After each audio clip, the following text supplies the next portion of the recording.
Olá, este é um trabalho da disciplina de Fisiologia Vegetal, matéria lecionada pela professora Luzia Valentina Modro.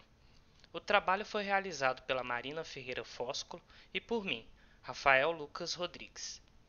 Você já parou para pensar como as plantas absorvem água? A água e o soluto estão em constante movimento dentro da planta, em um sistema hídrico que direciona a água do solo para a atmosfera. A água passa pelo interior das plantas e a planta absorve essa água parcialmente.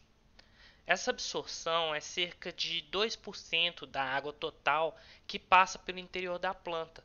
E com esses 2% de água, ela é completamente capaz de manter o seu metabolismo de forma funcional.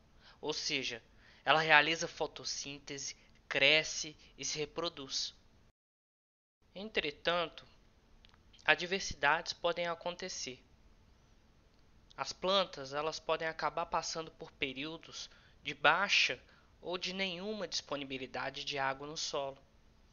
E elas acabam passando por um momento que a gente chama de estresse hídrico. No entanto, algumas plantas possuem estratégias, mecanismos para evitar uma perda muito grande de água.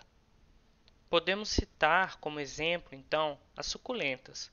Plantas que armazenam água nas suas folhas ou no seu caule. Essas plantas também têm uma outra estratégia. Elas evitam abrir os estômatos durante o dia. Elas realizam então as trocas gasosas durante a noite. Dessa forma, elas perdem menos água através da transpiração. Outro exemplo que podemos citar são as barrigudas. Essas árvores, elas são comuns da caatinga e do cerrado. Elas podem armazenar água no seu tronco e também podem acabar perdendo as suas folhas em tempos muito secos. São plantas completamente adaptadas a esse tipo de ambiente. Por outro lado, algumas plantas não conseguem reduzir essa perda de água. Então, elas desenvolveram uma estratégia diferente para poder passar por esses momentos com pouca disponibilidade de água. Essas plantas são as plantas poiquiloídricas, também conhecidas como plantas de ressurreição. Essas plantas têm a estratégia de reduzir o seu metabolismo nos momentos de pouca disponibilidade de água. Quando a água retorna ou quando a água se torna disponível outra vez, essa planta então ela consegue retomar o seu funcionamento normal.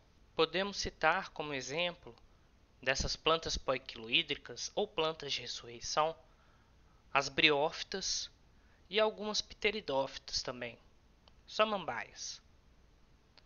Essas plantas possuem uma alta adaptação ao substrato rochoso e a solos com baixa capacidade de campo, ou seja, solos que não conseguem reter água.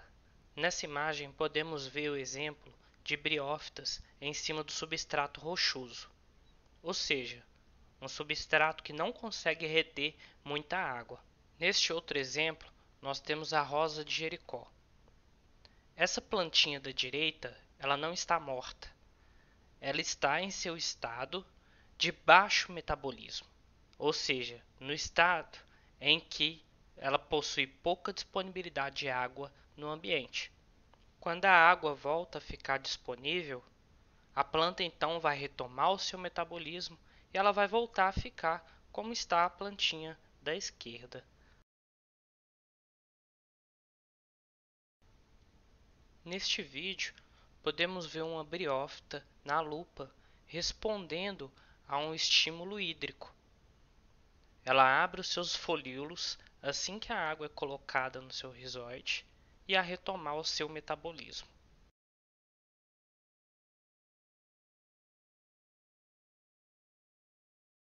Neste outro vídeo, podemos ver claramente as briófitas retomando o seu metabolismo assim que são estimuladas com água.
Então, para concluir, a água segue um sistema hídrico do solo para a atmosfera. A maior parte das plantas transpiram 98% da água que passa pelo seu interior. Mas algumas plantas desenvolveram mecanismos para poder reduzir essa perda de água.